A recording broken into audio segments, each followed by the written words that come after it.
Disclaimer: no data subjects were harmed in the making of this podcast. Welcome to the Privacy Bar and Bants podcast. We make privacy awareness simple. Sit back, relax, and grab your darkest privacy myths and misconceptions. Your mind-boggling experience begins in 5, 4, 3, 2, 1. Oh, we should drink water. So, anyway, Right, so who because am you I? I'm are. Yetunde So Industrial. next question, next. Today, we're talking about data protection in Africa. The episode is titled Africa's Data Dawn. And I think the conversation is one that we need to have because the rate at which so much happened in the last 1-2 years in the privacy space has been in Africa has been exponential. It's been so quick. It seems like everyone suddenly had this awakening about the need to sort of make sure that we have legislation to sort of protect. And I think it's exciting to see that that's what we are doing now, and that's where we are, because I can't imagine if the world was moving as quickly as it is and we have nothing to even say we rely on. There are struggles, admittedly, but we still have something to look forward to. So I guess that's been exciting. Mercy, have you found the whole change in the last couple of years? If we are looking, let's say, so we're in 22 right now, right? So let's look even from the start of the decade itself, right? From decade or even this last century, in fact, from 2000, when we had the first law in 2001 in Cape Verde, and so up to now, close to 21 years later, so much has happened. And data protection appears to be one aspect, especially of the digital economy, that has attracted much attention. And of course, for the right reasons, because what the digital economy has caused to happen is so much data is being Yeah. produced as a result of interactions with digital technologies. And there have been valid concerns and that have brought up the reason why we need to protect the data of Africans. Yeah.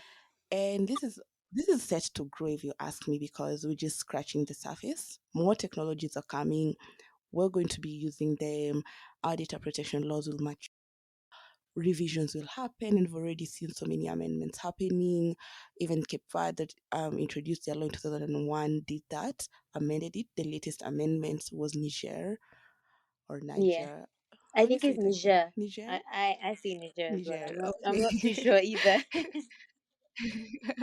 Yeah, so that's like the latest amendment. So what I also like is this realization of, we need to keep up with new developments. And I think also, even beyond Niger, the continental law, the Malabo Convention, is under Yeah. review right now.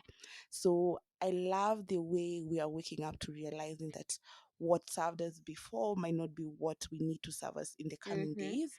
So the data economy is one definitely to watch out Yeah, for. I mean that point is very interesting, especially because there's a general perspective that the law tends to move slower than technology.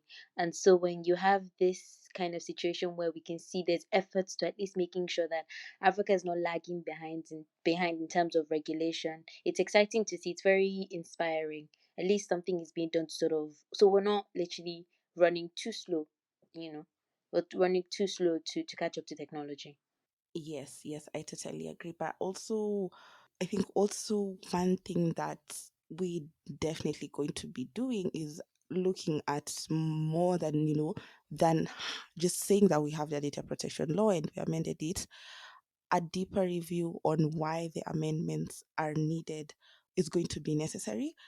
I can't quite remember which country which amended its data protection law to include sensitive personal data, which was not in their previous Draft version, yeah. version. So so yeah, exactly. So I think for us it's actually now a call for us to look at what are the amendments speaking to, what are they improving Mm. on, because it will also now be a window into what countries are looking at, what they are focusing on, because we can just be saying, just pure amendments. Why are we amending our laws? What need have we realized? Have we realized that we did not include an important lawful basis? Do we feel like consent needs to be expanded? Or yeah, so I think a deeper look into what kind of amendments are being made would be a really good Yeah, thing. yeah, that's, I think, and it's important for the coming days, like you said. We don't know where we're quite, we don't know where technology is going to take us, so we must be ready to handle it whichever way. Okay, so in a little bit of research earlier, it's amazing to see this, because I didn't, when you think of Africa, I don't, and you think of the digital economy, I think that perhaps many have like a very um a very limited view of actually how big it is. But I actually, some details, just some little values to kind of put it in context. So at the moment, they said Africa's entire e-commerce um market, which was, as of 2020, was valued at about 19.8 billion. The digital advertising market at the same time was valued at about 5.5 billion dollars, both figures in dollars. And so it seems like, I don't know, in numbers, I don't know if it's just me, it seems a lot more, it puts into context how big it is indeed.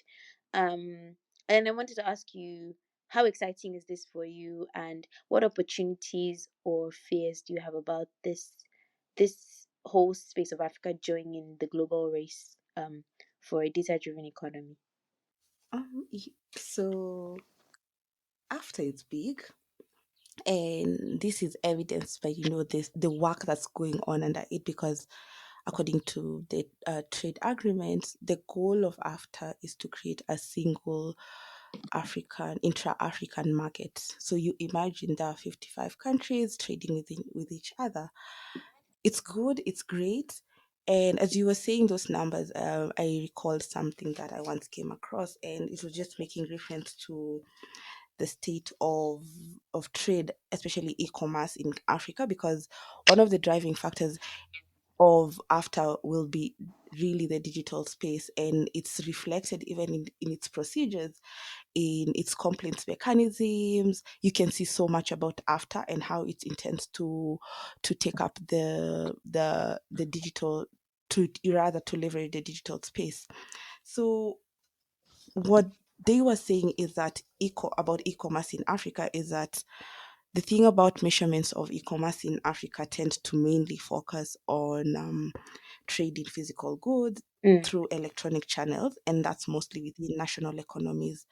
But what they were arguing was that if we need a robust picture, yeah, so and you see e-commerce is going to be great. It's growing in Africa.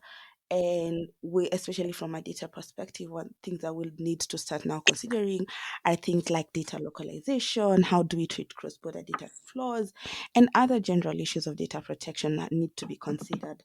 So, but then as I also think about after you mentioned about the challenges, I think my greatest fear about it, especially within the digital space and data issues, is the fact that countries are not at the same level of development. Okay, so for me, I feel like if we're going to reap the benefits of after, such things need to be considered. And as you may know, trade and after already began, right, in November yeah. 1st, and they call it the guided trade initiative. And right now they're still focusing on implementing the protocol on trading goods. And it's, for me, I want to view it as a window into the commitment that is there to see it to success, to see its success.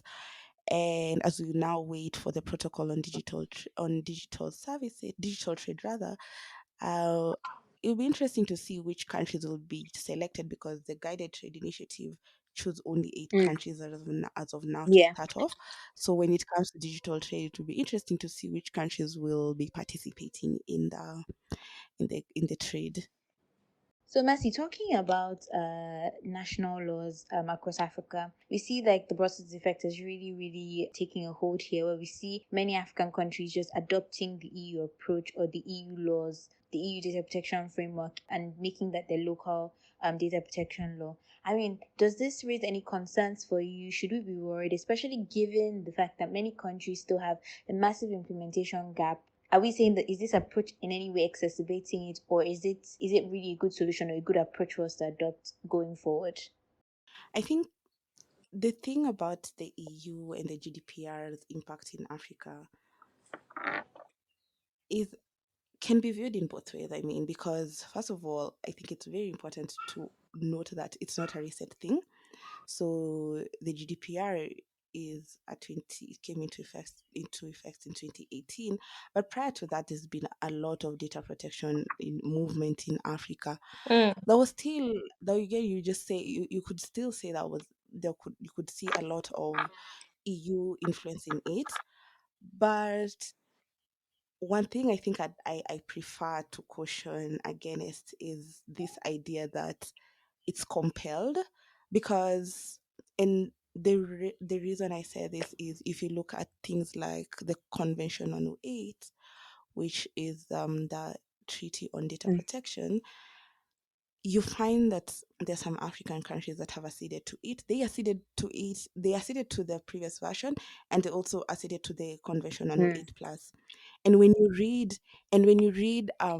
do a little bit of deep dive into the process of accession to this convention, you read countries that are willing to take up the GDPR or the EU kind of data protection standards. So first of all, this is not compelled. I think countries are willing to take, because there is so much room for countries to say that we might not want to go the GDPR way.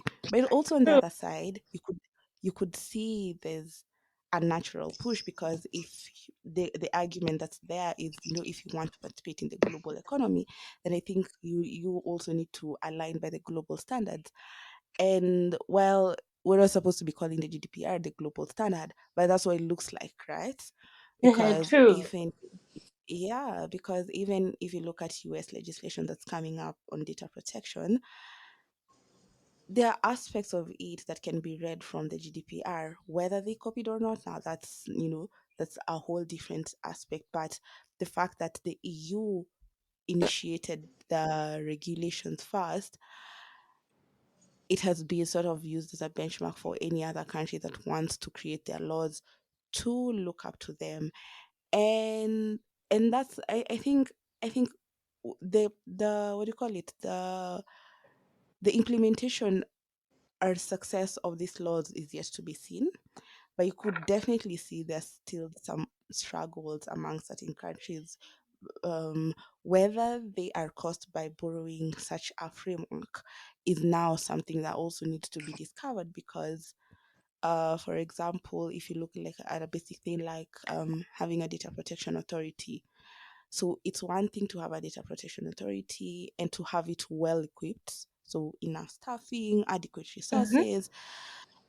And if you look at the structure of DPAs in Africa, um, some of them, the funding is a bit Mm-hmm. problematic. So you come and ask yourself then, would it be better then to adopt another model that DPAs in Africa are taking up, of, instead of establishing an entire data protection body on itself, can we put this data protection function within an existing body?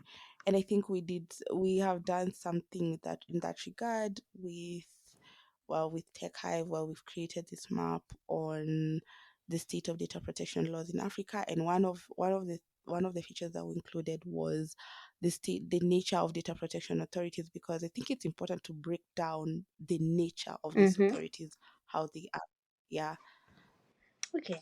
So I think one thing that I would like to pick up on that you've mentioned is the fact that there's a need to also kind of there's also, it's not just like a template copying. There's room to look at peculiarities. What are some of the peculiarities that you have seen in the course of your research work about um data protection in laws, authorities in Africa that you've thought, okay, these are genuine tailor-made solution to African problems? So it's actually interesting. So I think the one, first of all, before I get to national laws, I think the Malabo Convention, the one that's currently under review, includes um a very interesting aspect on filiation data. So this is data on your parental filiation, and it considers that as sensitive personal data. And you can see the rationale being in an African context. You could you can easily see why that there would need to be that specific on a certain category of data because of the strong societal Mm, bonds that are in most African yeah. communities. Because my surname speaks to something. It's just not a normal son. It's not just any other name. It speaks to a generation that came before me, a whole family lineage.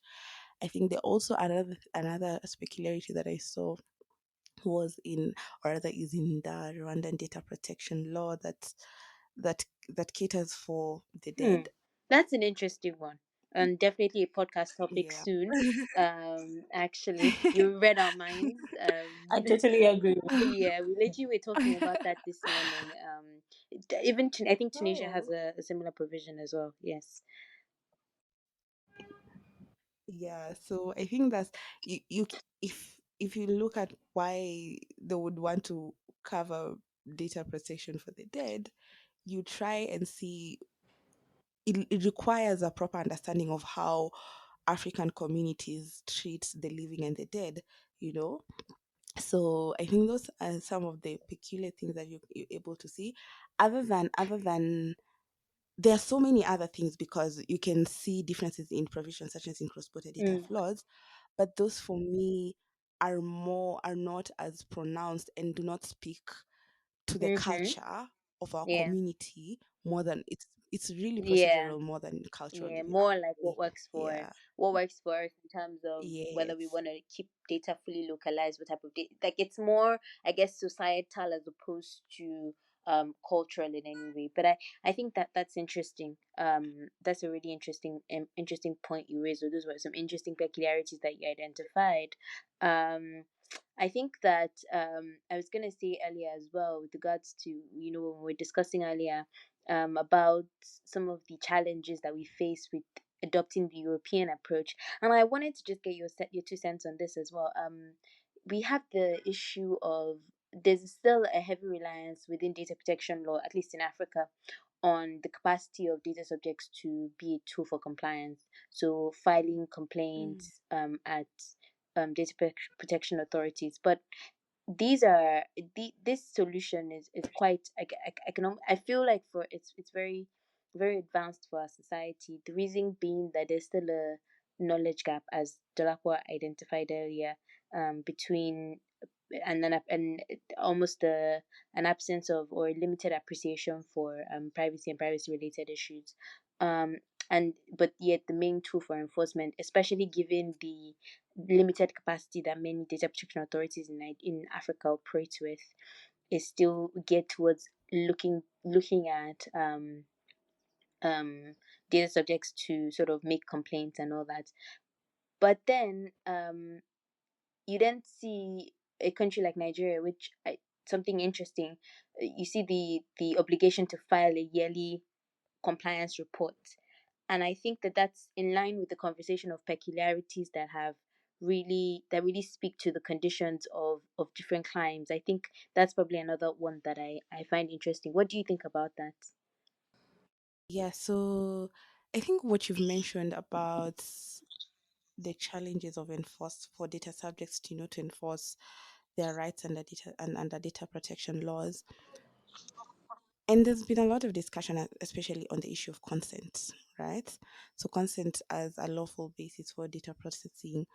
And consent, most of the times, when it shouldn't be, seems like the easiest to go to.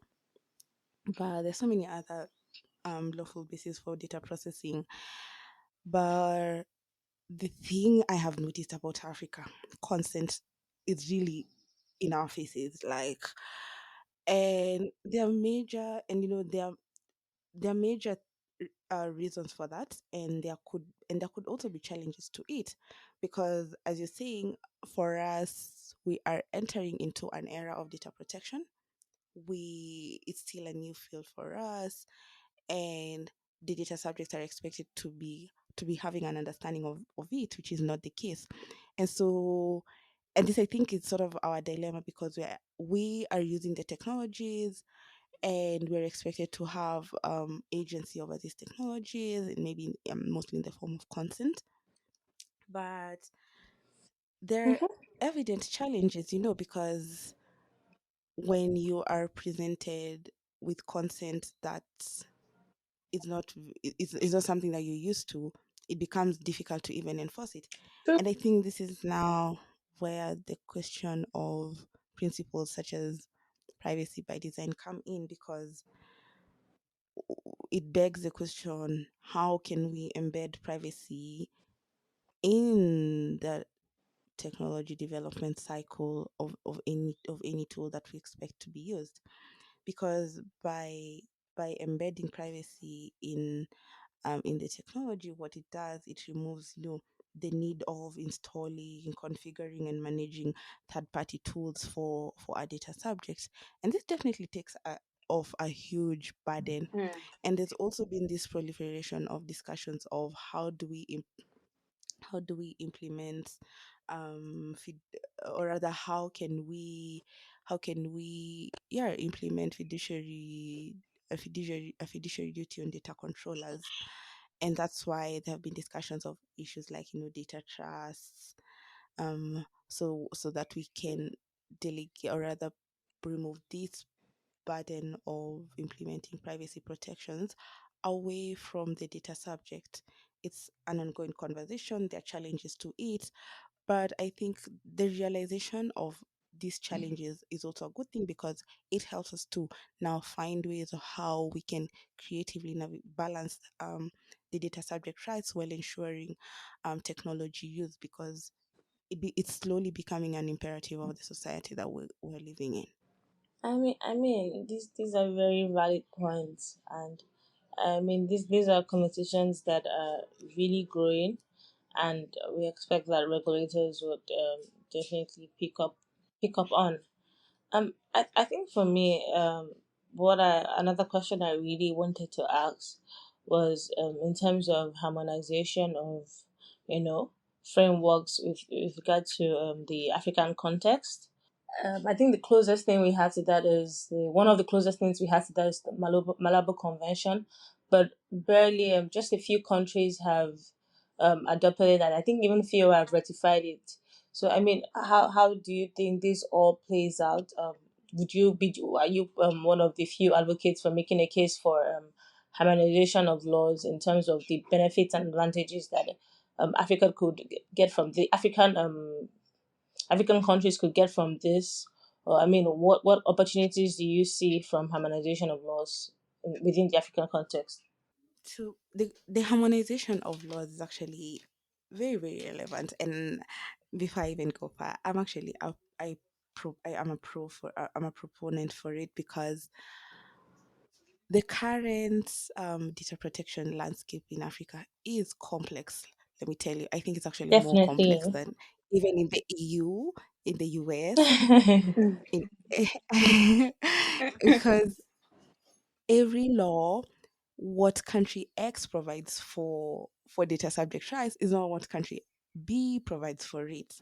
And so imagine you have to run a business. For example, you have a business in country X, and you want to grow into country B, into country A, all those other countries.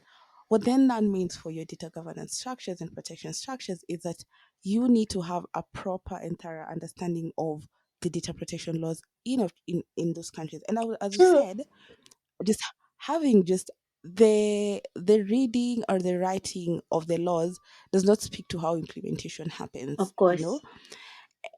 And so for us, we don't have things like the one-stop shop mechanism in the EU, where decisions, you can you have one place to go for Mm. getting your decisions. Here, you're not even sure whether DPA will see this as a violation of Mm. the of a law. You're not sure.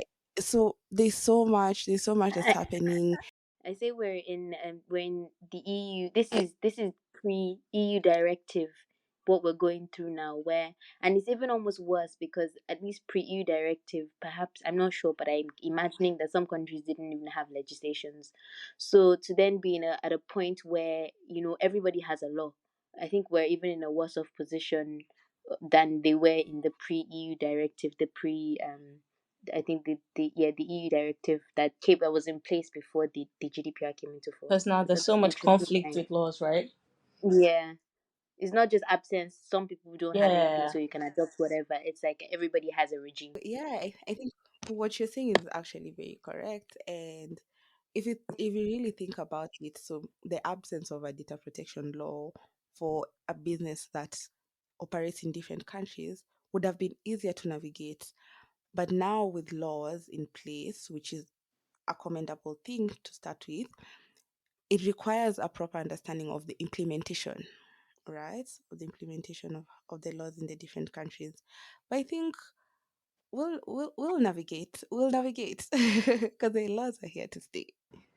I mean, you don't have a choice. One But step I at a think one time. thing yeah, one step at a time. I think it's actually been like it's extremely strange to think. Okay, so it's exciting that everybody is bringing up laws, but it's not. It's really scary that everybody is bringing up different sets of laws, and everybody has different. Like it's quite a lot to deal with, and I think one thing that is really that makes this conversation even more complicated is that we are in all of this. We're trying to have a single market. Um, so what are some of the your worries with regards to um the challenges that a fragmented system like what we currently have? I mean, I see that there are plans with the African Continental Free Trade Agreements to introduce a sort of protocol, the protocol on digital trade, to sort of come up with a structure to that hopefully will contain a structure to synchronize or harmonize data protection in Africa. But then in the time that we don't have something yet in place, or as we're looking towards, what are some of the I guess the opportunities that we would have when when everything kind of falls into place and we sort of have a much more clearer picture in terms of our growth as a digital economy and the progress of the single market. So what the after does, it lays down the protocols what needs to happen with regards to creating the single African market.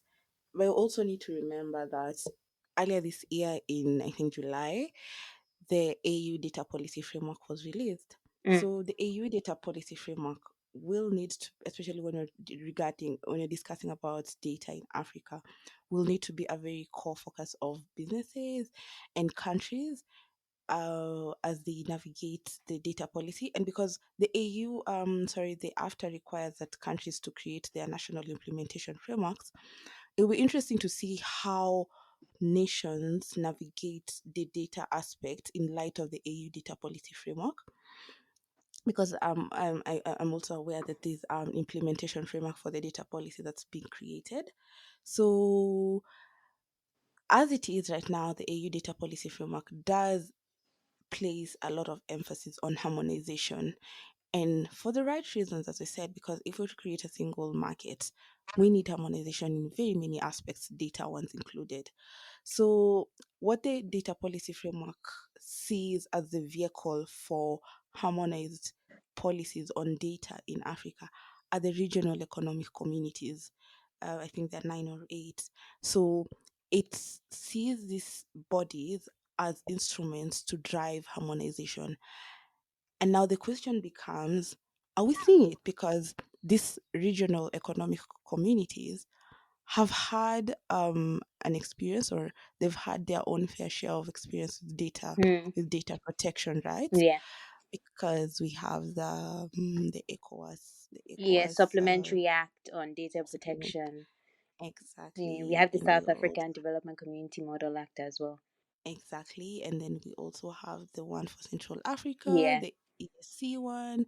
So those ones are not as for lack of a better word, they're not as did not create mandates as opposed to, for example, the ECOWAS one, because it's attached to the ECOWAS treaty. Mm. So we can already see where or the paths for harmonization in Africa being created. The question now becomes within these recs, because when they were being created, and I think this is where now a historical perspective on anything is very, very important, because when these regional economic communities were coming together under the HIPSA project to create the frameworks for their individual regions, one of the things that was clearly mentioned was, or an acknowledgement that was mentioned was, they understand that different African regions are at different levels of development, Mm. and therefore it will not make sense to force a whole continent to have one voice on data protection at the time. But as we're coming as time moves on, we're now catching up to see why we actually need a harmonized approach to data protection. So, for example, in the East African community, it's only a framework. Yeah. We're not sure whether the framework informed, for example, Kenya's Data Protection Act. We're not sure. But when you read laws like, for example, the Zimbabwe Data Protection Act, the South African Data Protection Act, Yeah.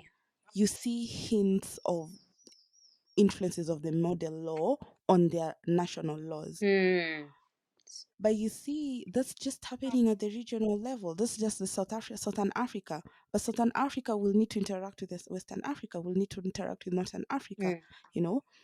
So the question now becomes, how can we ensure the goals of after the goals of a harmonized data ecosystem in light of what's happening? Does it call for revision? You know, but I think for myself, I'm actually very interested in seeing what the implementation framework for the data EU data policy will look like, because it will give us hints into the spirit of how harmonization will be carried Mm. out. But the recs are still very, very important. I think that's so.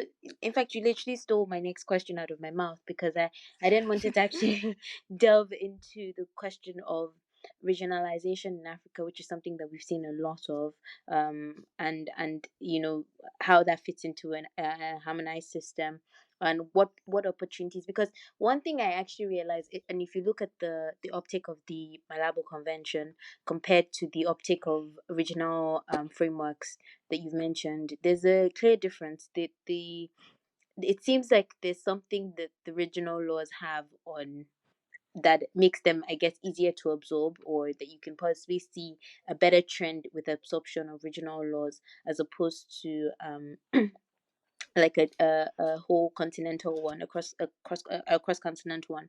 So is there something that we should be looking at, to a lesson that we can take from the approach that regionalism has taken, that can then be implemented in like a whole continent wide framework? And as well, what sort of things would you be looking forward to seeing with the implementation framework that the EU is going to release?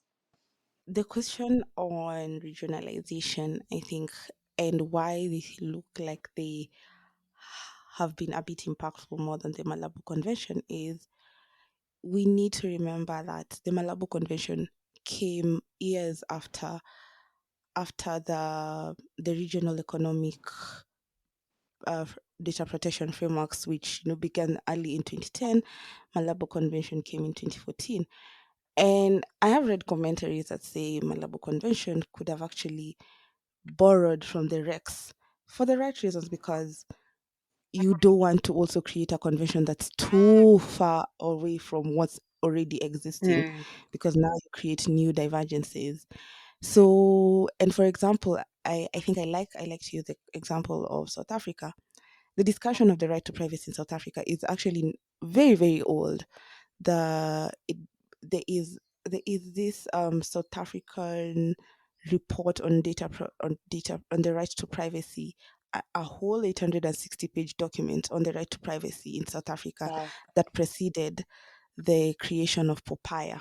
Hmm. So you see, nations had already started discussing this right to privacy in the absence of a continental treaty, and so countries decided to had an opportunity to decide the nature of data protection in their countries, right?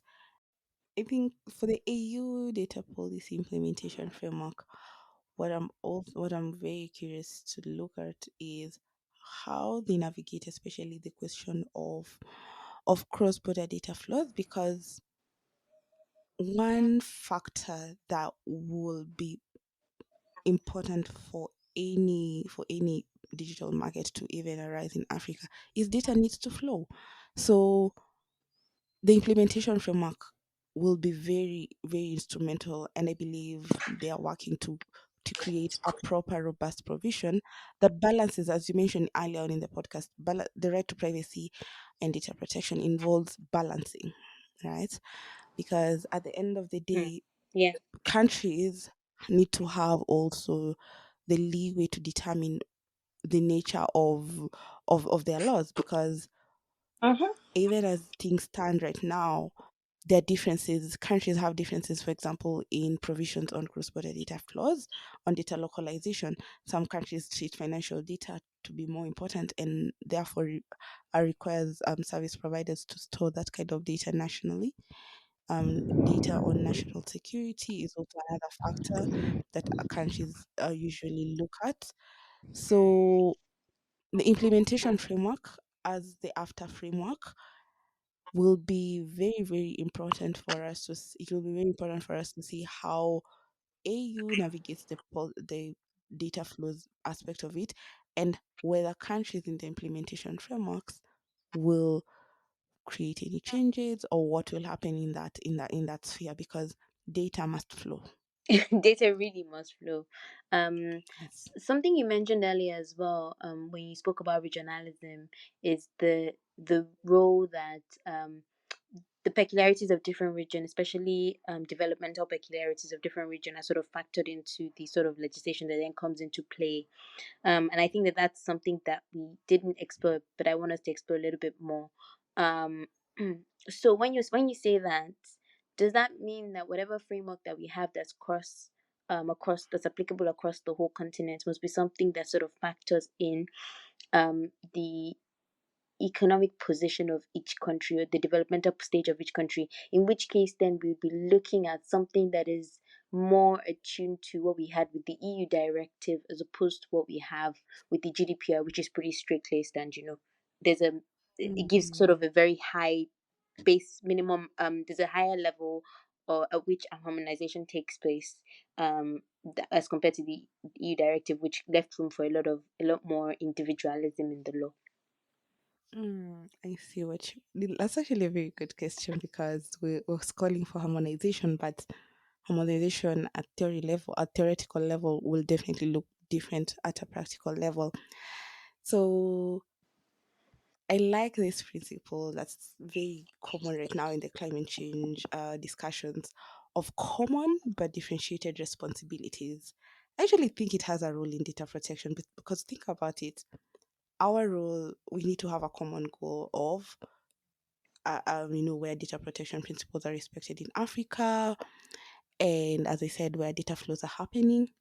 But the responsibility that is imposed on countries will definitely need to look a bit different, because the fact remains that different countries are at different development levels, and that must be respected. Because if, and I'll continue to use this basic example of a data protection authority, if our country is just recently entering into the space of the digital space, because I think before I even move into that, let's also acknowledge where all the data protection discussions in Africa at least emanate from.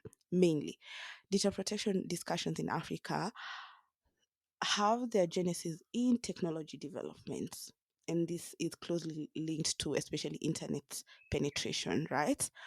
So if then we're discussing internet uptake in a particular country, And I'm not saying there's a causal link between internet penetration in a country and the concerns of data protection.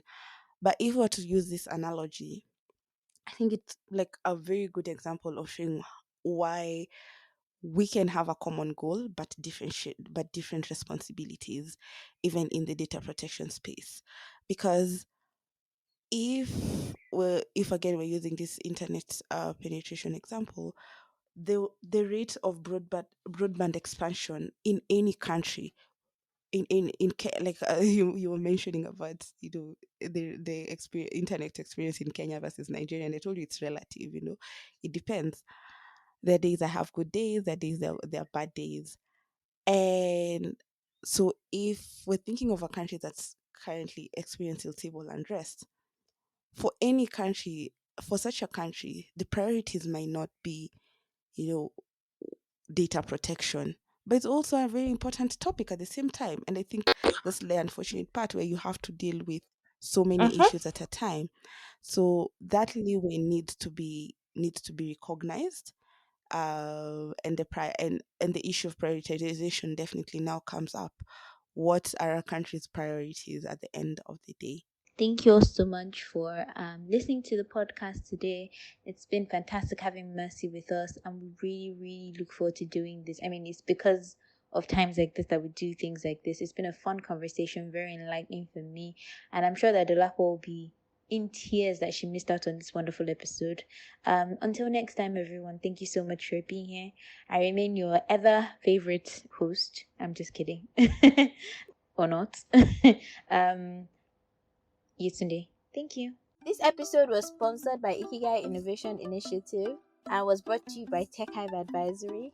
And a big shout out to our executive producer, Ridwan Oluyede, associate producers, Dolapo and Yetunde. This podcast was edited by Ayonfe Aino, shout out to her, and our podcast associate, Victoria Adaramola, and graphics by Okwe Abujade.